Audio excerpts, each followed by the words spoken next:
Dans ce dernier épisode, nous discutons des bons coups. Aujourd'hui, pour ce dernier épisode du balado, je suis en compagnie d'Alain-Gabriel Guignard et de Suzanne Garon, nos agents de promotion de la formation. Vous allez bien? Oui, merci. Oui, merci. Aujourd'hui, j'aurais le goût de parler de vos bons coups. Donc, pour vous, c'est quoi un bon coup? À partir du moment où une formation du répertoire, par exemple, est personnalisée, pour nous, ça constitue un bon coup parce que c'est un besoin particulier d'une entreprise de construction qui aura été répondu. Donc, puis il peut y avoir aussi des formations qui apparaissent pas nécessairement au répertoire, mais quand elles sont en lien direct avec un métier, peuvent faire l'objet d'un soutien au niveau du fonds de formation. Donc, pour nous autres, ça constitue des bons coups. Avez-vous des exemples à donner de bons coups? Bien, ça pourrait être un cours de lecture de plans et de vie qui a été adapté au métier du travailleur, que ce soit un tuyauteur qui a vraiment sa section de lecture de plans et de vie au niveau de la tuyauterie, que ce soit une formation d'une entreprise qui fait de la peinture électrostatique qu'on n'a pas au répertoire. Cette formation-là, je suis allé la développer en concert avec l'entrepreneur pour vraiment développer une formation qui n'existait pas pour celui-ci. Toujours avec les conseillers en formation de fiers et compétents de la CCQ qui vont être à notre aide pour le développement de ces formations-là. Que ce soit aussi, peu importe, dès que ça relève du métier, puis qu'on est capable d'écouter l'entrepreneur, puis d'aller chercher son besoin et d'y proposer des formations qui vont vraiment être adaptées aux tâches de métier du travailleur ou de l'entreprise pour s'assurer que ça réponde à leurs besoins. Dès qu'on répond à leurs besoins, moi, je trouve que c'est un bon coup de notre part. Absolument. Oui. J'ajouterais aussi le soutien financier là, du fonds de formation pour une formation technique, par exemple, comme je disais tout à l'heure, qui n'est pas disponible au répertoire, ou ni même au Québec ou même au Canada. Donc, c'est possible. C'est sûr qu'on doit répondre à différents critères, là, mais c'est possible de le faire. Donc, moi, dans le passé, j'ai déjà rencontré une entreprise dans le cadre d'un rendez-vous régulier là, qui s'apprêtait à défrayer une somme substantielle pour envoyer 2 de ses travailleurs à une formation aux États-Unis. Donc, on s'est mis à discuter de ça un peu. Ça concernait vraiment, c'était en lien direct avec les tâches du métier. Donc, à ce moment-là, j'ai aidé l'employeur à monter son dossier. On s'est assuré, je me suis assurée de le faire analyser par la CCQ et par les conseillers là, en formation de la CCQ. Et en bout de ligne, c'était les 3/4 de la formation qui étaient finançables par le fonds de formation. Donc, pas besoin de vous dire que l'entrepreneur n'était pas content. Parce que la formation n'était pas disponible au Québec. Non, ni au Canada. Ni au Canada. C'est ça, parce que c'est ça, notre régime de relations de travail, on sait que c'est sur le champ territorial de la province de Québec, mais quand c'est pas possible de le faire, il y a possibilité d'être soutenu là, par le fonds de formation à l'extérieur du Québec. J'ai même vécu un cas aussi où l'entreprise avait un besoin pointu au niveau d'une nouvelle technologie. Donc, à ce moment-là, la technologie était offerte outre-mer. C'est le formateur, vous devinez bien que c'est le formateur qui est venu au Québec et non pas le groupe de travailleurs qui s'est déplacé outre-mer pour cette formation-là, mais c'était finançable par le fonds de formation. Et je dirais aussi, j'ai une entreprise qui avait l'habitude de faire affaire avec un cégep pour former de ses travailleurs. Et puis, à ce moment-là, l'entreprise doit payer et puis faire une demande de financement. À cette époque-là, c'était ça. Mais le fait d'avoir discuté ensemble de ce qu'il faisait comme activité de formation avec ses travailleurs,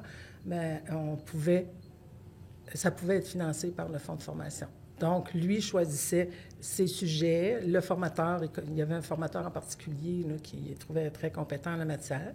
Et puis, en transitant par les agents de promotion, on transmettait nos requêtes à la CCQ et puis c'était financé directement.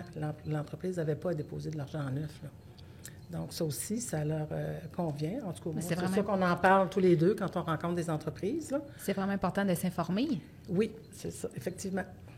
Bien, comme Suzanne l'a dit, là, c'est vraiment l'écoute des entrepreneurs. Suite à ces écoutes, suite à nos écoutes avec les entreprises, c'est là qu'on va apprendre un petit peu plus, sur leur chantier, sur les tâches de métier que les travailleurs effectuent, puis à les écouter, ça nous donne des idées de c'est quoi les formations qu'on va pouvoir leur proposer. Que ce soit les formations qui sont déjà existantes au niveau du répertoire, des formations de perfectionnement, ou que ce soit des formations qu'on va dire, bien, qu'on nous apporte des idées, puis qu'on va leur proposer des formations, que ce soit pour leur chef d'équipe, leur contremaître, la planification des chantiers.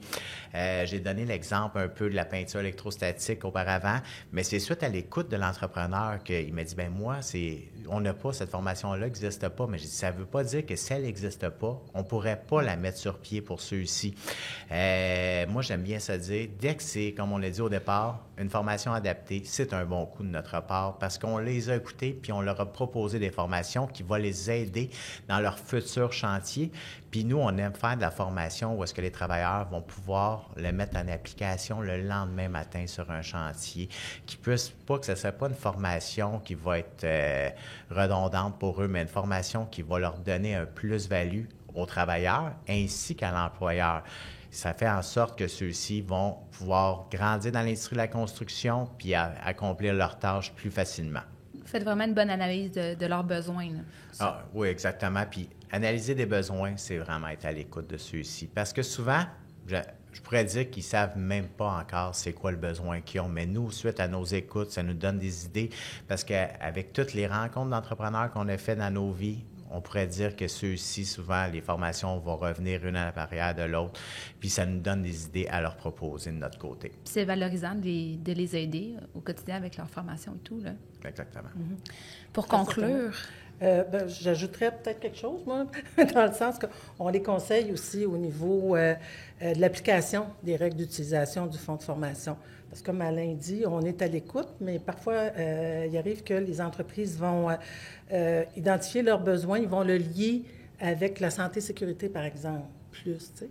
Alors que de notre œil, de notre point de vue, c'est souvent des procédures de travail, des techniques de travail qui, elles, sont admissibles au fonds de formation et non pas la santé-sécurité. Là.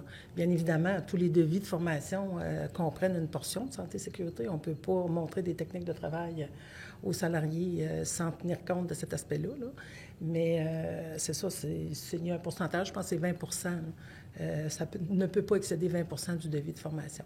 Mais c'est ça, de là l'importance d'être à l'écoute aussi, là, parce que des fois, ils vont dire « Ah, on voudrait telle affaire », puis en bout de ligne, on est capable de... On n'est pas toujours garant du résultat, mais en tout cas, dans la mesure du possible, quand on est capable de faire, on le fait avec plaisir. Puis oui, effectivement, c'est une motivation pour nous. C'est un bon coup. C'est un bon succès pour nous. Dès que l'entrepreneur nous rappelle après ça, suite à une formation, qui ont été satisfaits, c'est un bon coup, comme tu dis. Notre but, c'est de retourner les revoir puis réenchérir avec des nouvelles formations chez eux. Sinon, de mon côté, j'aimerais ça dire, n'hésitez pas à communiquer avec nous pour la formation technique de votre main-d'œuvre de chantier. On est là, moi puis Suzanne, pour vous aider à récupérer les sommes que vous mettez dans le fonds de formation, vous aider à former votre main-d'œuvre de chantier. C'est ça. Puis si vous nous appelez, si les entreprises ne nous appellent pas, donc c'est sûr qu'elles ne sauront pas nécessairement. Donc, c'est important. On sait que vos calendriers sont chargés, là, vos chantiers, etc. Là, c'est toujours à la vitesse grand V. Là. Donc, c'est important de prendre un petit 2 minutes pour faire cette vérification-là, parce qu'en bout de ligne, c'est vous qui allez être gagnant. Bien, c'est vous qui allez avoir un bon coup dans votre entreprise. Exact. Pour conclure, auriez-vous un dernier message? C'est vraiment de communiquer avec nous, puis on va aller vous rencontrer pour éventuellement, comme je mentionnais, faire un bon coup dans votre entreprise, que vous soyez satisfait des formations que vous donnez à vos travailleurs, que vous voyez un plus-value pour ça aussi. C'est-à-dire, je vous dis, sentez-vous à l'aise de communiquer avec nous pour la formation de votre main-d'œuvre de chantier. Donc, merci beaucoup. Puis, merci pour votre précieuse collaboration durant ces balados. Puis, on rappelle aux entrepreneurs qui peuvent vous contacter en tout temps pour leurs besoins de formation. En résumé, voici les points essentiels abordés dans cet épisode. Dès qu'une formation du répertoire est personnalisée, c'est un bon coup. Il est possible de développer un nouveau devis de formation afin de répondre à un besoin spécifique en lien direct avec le métier. Vos agents de promotion de la formation peuvent vous conseiller sur l'application des règles d'utilisation de fonds de formation afin de s'assurer de l'admissibilité d'une formation. Ceux-ci sont disponibles en tout temps afin de vous accompagner tout au long de vos démarches. Contactez-les dès maintenant pour vous assurer de bénéficier du support du fonds de formation.